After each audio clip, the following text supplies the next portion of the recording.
संसद के चलने का ढंग और नेता प्रतिपक्ष चुनने का अधिकार देने वाले श्री गणेश वासुदेव मावलंकर यानी जीवी मावलंकर का जयंती है। पंडित जवाहरलाल नेहरू ने उनको लोकसभा के जनक की संज्ञा दी थी। देश में पहली लोकसभा के गठन के बाद पहले अध्यक्ष बने गणेश वासुदेव मावलंकर के कंधे पर ही संसदीय परंपराएं और नियम कानून निर्धारित करने की जिम्मेदारी थी। बताया जाता है कि उन्होंने इस जिम्मेदारी को बखूबी निभाया भी। ऐसे में आइए उनकी जयंती पर हम जानते हैं कि कौन थे जीवी मावलंकर, जिनके बनाए नियमों से तय होता है संसद में नेता प्रतिपक्ष कौन होगा और संसद का संचालन कैसे होगा। देश के पहले लोकसभा के अध्यक्ष को गणेश वासुदेव मावलंकर को प्यार से लोग दादा साहब मावलंकर के नाम से भी याद करते हैं। उनका जन्म 27 नवंबर 1988 को वर्तमान गुजरात के बड़ौदा में एक मराठी परिवार में हुआ था। हालांकि उनका परिवार तत्कालीन मुंबई राज्य के रत्नागिरी जिले में स्थित मावलंकर रहने वाला था।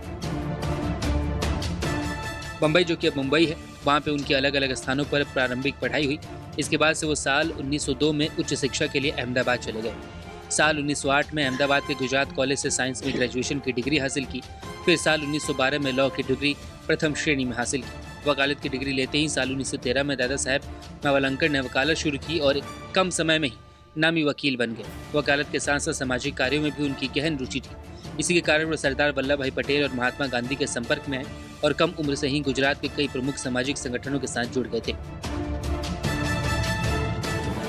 बताया जाता है कि 1913 में ही उन्हें गुजरात शिक्षा सोसाइटी के मानद सचिव और 1916 में गुजरात सभा के सचिव नियुक्त कर दिया गया था। वहीं देश में जब स्वाधीनता आंदोलन की धार तेज हुई तो दादा साहेब मावलंकर भी कांग्रेस में सक्रिय हो गए। साल 1921 से 1922 में वह गुजरात प्रादेशिक कांग्रेस समिति के सचिव नियुक्त किए गए। दिसंबर 1921 में अहमदाबाद में आयोजित कांग्रेस के 36वें अधिवेशन की स्वागत समिति के महासचिव भी रहे। 1919 से 1937 तक वह अहमदाबाद नगर निगम के सदस्य और 1930 से 1933 और 1935-1936 के दौरान इसके अध्यक्ष भी रहे। साल 1937 में दादा साहेब मावलंकर अहमदाबाद नगर का प्रतिनिधित्व करते हुए तत्कालीन मुंबई विधानसभा के लिए चुने गए थे। उनके अनुभव को देखते हुए बम्बई लेजिस्लेटिव असेंबली ने अध्यक्ष उन्हें चुन लिया था। साल 1946 में उनको सेंट्रल लेजिस्लेटिव असेंबली का अध्यक्ष चुना गया। तब वो मुंबई लेजिस्लेटिव असेंबली के अध्यक्ष रहे थे। कांग्रेस ने जनवरी 1946 में उन्हें 6वीं केंद्रीय विधानसभा के प्रेसिडेंटशिप के लिए प्रत्याशी बनाया। कांटे की चुनौती में मावलंकर विजयी हुए और 14-15 अगस्त 1947 की आधी रात तक इसके अध्यक्ष रहे। इसके बाद से 26 नवंबर 1949 को संविधान स्वीकार किए जाने पर वह अंतरिम संसद के अध्यक्ष बने।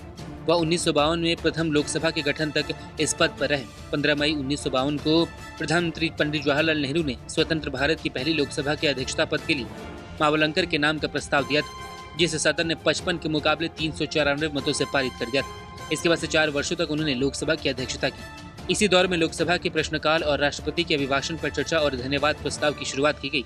उन्होंने नियम बनाया कि लोकसभा में किसी भी पार्टी को संसदीय दल के रूप में नामित होने के लिए उनके पास कुल सदस्यों की संख्या के कम से कम 10% सदस्य होने चाहिए। इसी नियम के अनुसार लोकसभा में विपक्ष के नेता का पद पाने के लिए सबसे बड़ी पार्टी के पास कम से कम 10% सदस्य जरूरी है। अपने कार्यकाल में दादा साहेब मावलंकर ने कई नई समितियों का गठन भी किया। इनमें नियम समिति, कार्य मंत्रणा समिति, विशेष अधिकार समिति, गैर सरकारी सदस्यों के विधेयकों को तथा संकल्पों संबंधित समिति, सरकारी आश्वासनों संबंधित समिति, अधीन विधान संबंधित समिति, सभा की बैठकों के सदस्यों की अनुपस्थिति संबंधित समिति, संसद सदस्यों के वेतन तथा भत्तों से संबंधित संयुक्त समिति, सामान्य परियोजना समिति आदि। वो जब तक लोकसभा के अध्यक्ष रहे सक्रिय राजनीति से अलग रहे। वो अपने स्वास्थ्य और आराम की परवाह न करते हुए लंबी लंबी यात्राएं करते थे और अलग अलग लोगों से मिलते जुलते थे। ऐसे ही यात्रा के दौरान जनवरी 1956 में उनको दिल का दौरा हुआ और 27 फरवरी 1956 को अहमदाबाद में उनका निधन हो गया। इसके साथ ही लोकसभा अध्यक्ष के रूप में उनका कार्यकाल भी समाप्त हो गया।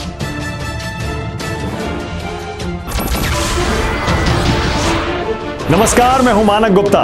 अगर आपको हमारा ये वीडियो पसंद आया हो तो इसे लाइक और शेयर जरूर करें और हाँ, हमें सब्सक्राइब और फॉलो करना ना भूलें ताकि आप देश और दुनिया की कोई खबर मिस ना करें।